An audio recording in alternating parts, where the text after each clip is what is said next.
around 2,50,000 additional deaths per year occurs. And this climate change will disrupt natural, economic and social systems, which ultimately disrupt the global food security, damage infrastructure and jobs also. And research shows that 3.6 billion people live in areas highly susceptible to climate change. Because this is a lunch hour, I would like to quickly finish my talk.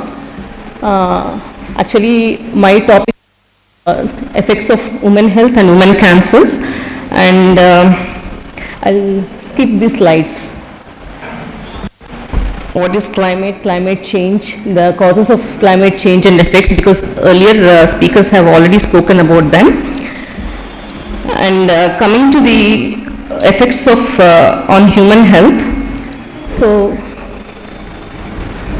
climate change can affect human health in two main ways. First, the changing the severity of the disease on frequency which has already exists, and also creating unanticipated health diseases. Like if you see malaria and dengue fevers, it already exists in our environment. But because of climate change, the severity and frequency is increasing. And if you see the new diseases, nowadays we have seen the viral diseases which are emerging, and the flus which are emerging become serious. And the most vulnerable factors are extremes of ages, that is older and younger women,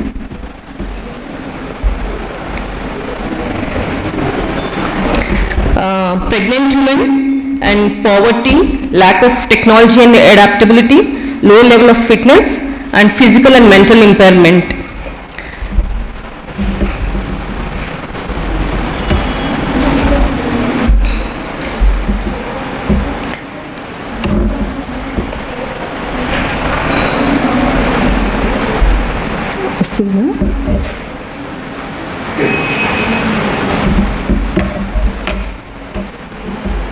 So the impact of climate change on gender is not the same.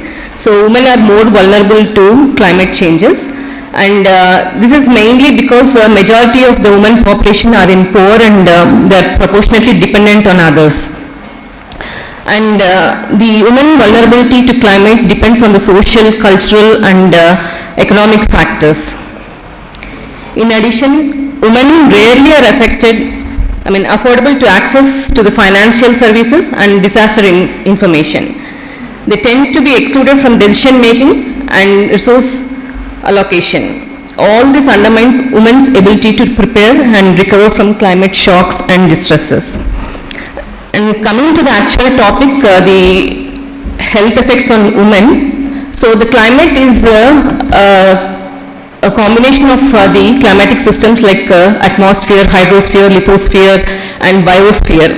So any changes in these systems or any pollution that is affecting these systems will ultimately affect the health of individual.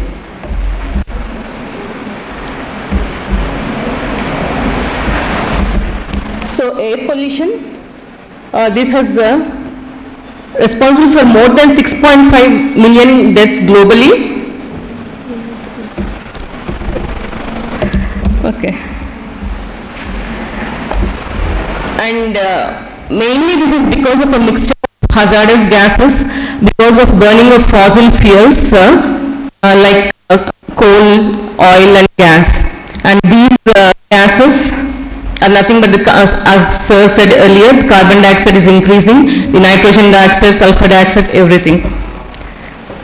And these, when inhaled, they penetrate deep into our lungs and then they enter into our bloodstream, and then ultimately they reach the organs where they affect the cells and damage the cells.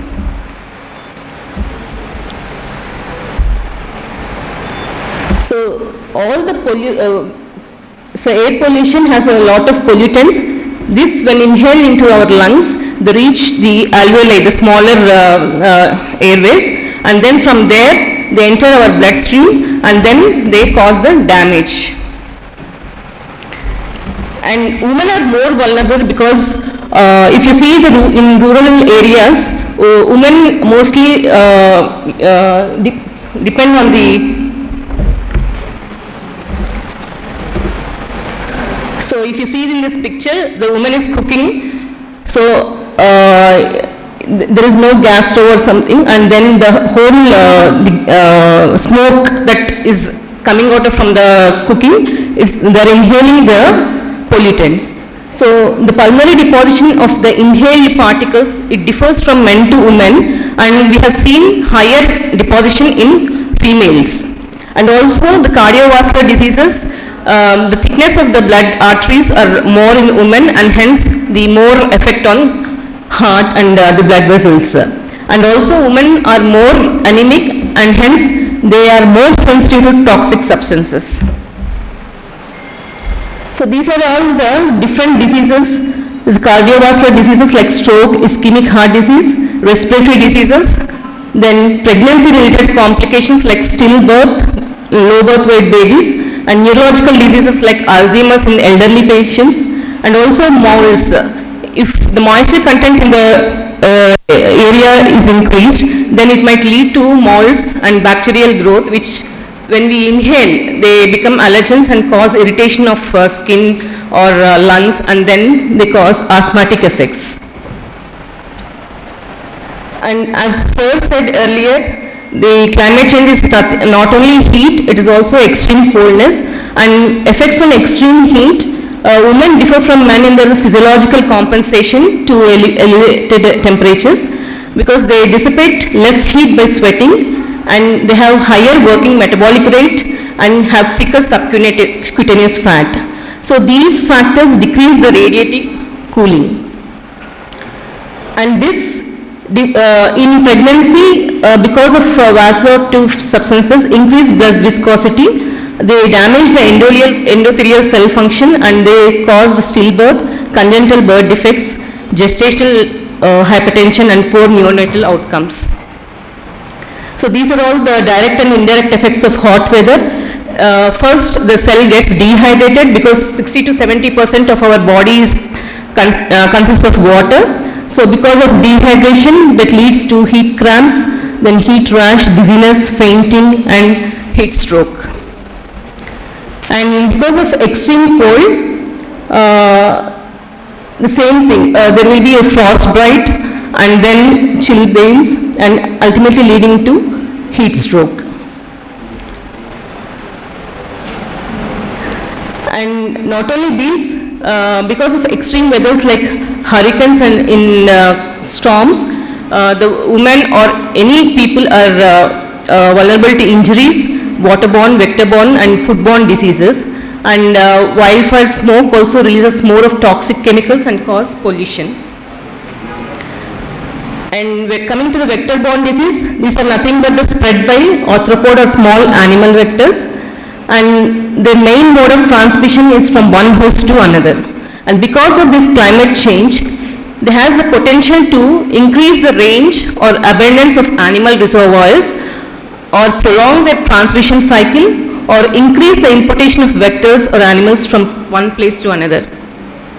So the mosquitoes, flies, and ticks, these are all the vectors which are causing many diseases like malaria, West Nile fever, Zika virus, leishmaniasis, and Lyme disease, etc. And pregnant women are more vulnerable because of high carbon dioxide production. It is a chemoattractant to mosquitoes, and they have an increased peripheral blood flow, and the skin temperature together increases the biting risk. And this ultimately causes preeclampsia, intrauterine growth restriction, microcephaly, and central nervous system malformations. And waterborne disease, you see in this photograph that women are carrying lot of weight on their heads. So this might lead to damage to the spine and neck, and chronic skeletal pain. And traveling long distances in heat results in heat stroke and heat stress. And lack of clean water and proper sanitation results in challenges during menstruation and pregnancy.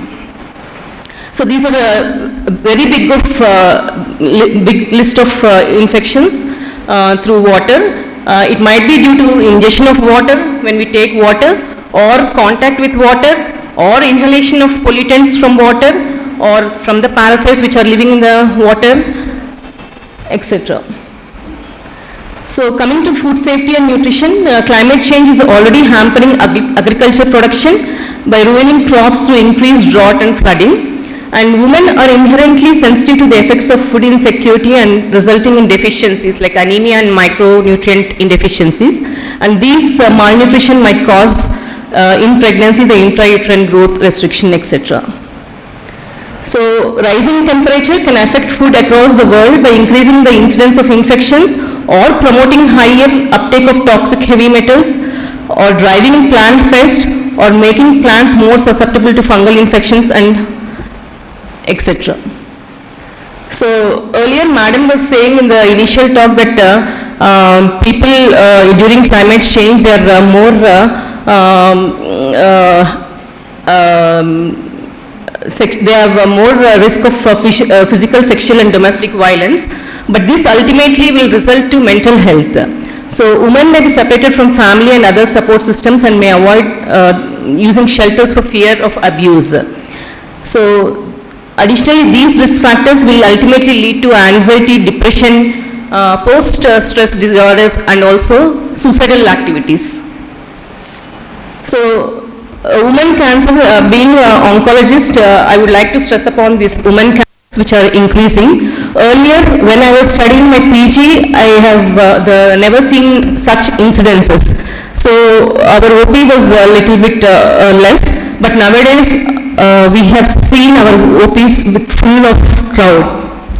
So women in different regions of the world face different cancer threats. So everybody might think that the cancers run in families, but it is not so. So only less than 10% of cancers are running in families. That is, they might get from mothers and grandmothers.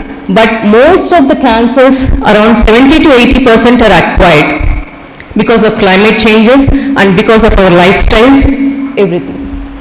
So mainly because of climate change, the effects of air pollution, the ultraviolet radiation, the environmental toxins, and because of the disruption of food supply, this all leads to cancers in different ways.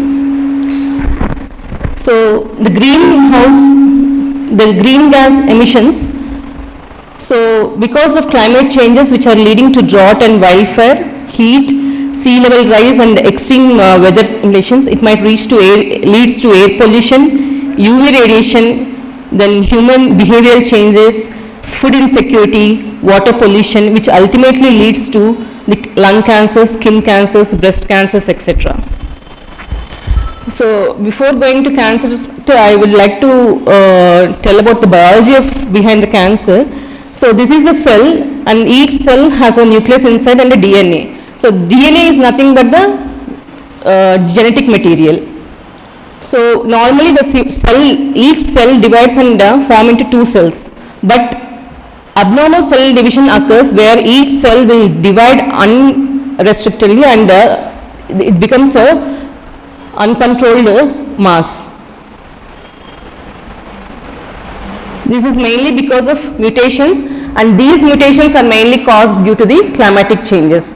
See, if you are exposed to one type of toxic material, that might cause single mutation, but if you are exposed to the same toxic material every time, that may lead to multiple mutations and ultimately it results in the uncontrolled cancer growth. So women cancers are lung, breast, skin, colorectal cancers, ovarian cancers and endometrial cancers. So all the pollutants like polyaromatic hydrocarbons, particulate matter, benzene, which are released into the air, they are taken up through inhalation and which ultimately leads to lung cancers. And breast cancer, actually they used to say the endogenous hormone, because it is mainly due to endogenous hormonal effects. But even because of climate change, breast cancers are occurring. Because of these polyaromatic hydrocarbons in the climate changes, these act as exogenous, endogenous, exogenous hormonal things, and then they result in breast cancer. So, and colorectal cancers, this is because of change in dietary food habits. lack of fresh fruits and vegetables, high consumption of red and processed meats. So these are all leading to the colorectal cancers. And skin cancers, when you are exposed to ultraviolet radiation and prolonged exposure to the sun, normal sun also, this is leading to the skin cancers. And it is, researchers are showing that ovarian cancers are also occurring due to climate change, and this is might be possibly due to waterborne pollutants from pulp and paper mills. Then endometrial cancers, there are endocrine disruptors. These chemicals are the substances which are found in the environment that can interfere with the actions of hormones in our body, and these ultimately lead to several cancers. So the 7 warning signs of cancers are any change in bowel and bladder habits, or any ulcer or sore in any part of the body, or unusual bleeding or discharge, or thickening of a lump, or thickening or a lump in any part of the body, not only in the breast, any part of the body, and obvious changes in water, mole, or cough or hoarseness of voice. This all leads to cancers. And the WHO responses to these challenges centers around 3 main objectives, that is promoting actions that both reduce carbon emissions and improve health, and build better, more climate resilient and environmentally sustainable health systems, protect health from wide range of impacts of climate change. So women has to be involved in these climate actions, because 100% the change in the climate is requiring 100% of population, where 50% of the world's population are women and girls. And empowering women means better climatic solutions, and the countries need to recognize the importance of gender in climate planning, and also the government should be encouraged to incorporate gender perspectives in national policies, action plans, and their measures to be taken in development and climate change. So I was rushing because this is a lunch hour and I don't want you people to sit here with, I'll just conclude here.